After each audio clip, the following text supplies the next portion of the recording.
OPM dihantui rencana kudeta antara Panglima, situasi markas besar di Victoria memanas. Kerap bikin teror di Papua pada pertengahan 2024. Siapa sangka situasi internal OPM ternyata sedang tidak baik-baik saja.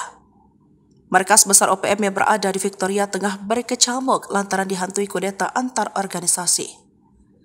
Kini para panglima tinggi OPM sedang sibuk-sibuknya mengatasi gejolak luar biasa di tubuh organisasi separatis tersebut. Jeffrey Pomnak membongkar fakta luar biasa yang sedang terjadi di dalam organisasinya. Salah satu pimpinan OPM mengungkapkan bahwa organisasi yang dipimpin tersebut terancam dikudeta oleh organisasi lainnya. Ia mengungkapkan ada 3 nama yang menurutnya terindikasi melakukan sikap terlarang tersebut, yakni Benny Wenda, Sam Karopa, dan Matias Wenda. Ia meminta ketiganya segera menarik pasukan dari wilayah Victoria. Kudeta di OPM, kata Jeffrey, sudah pernah direncanakan sejak 2017. Banyak pihak-pihak yang mencoba untuk melakukan kudeta, sejauh ini telah terjadi sebanyak 3 kali.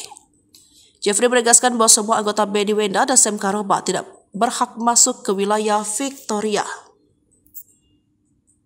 Menurut Jeffrey, kondisi markas TPNPB OPM saat ini tengah genting dan dapat terjadi kudeta kapan saja. Berbagai pihak di wilayah Papua juga mengakui dirinya sebagai bagian dari TPNPB OPM yang juga tidak akur satu dengan lainnya.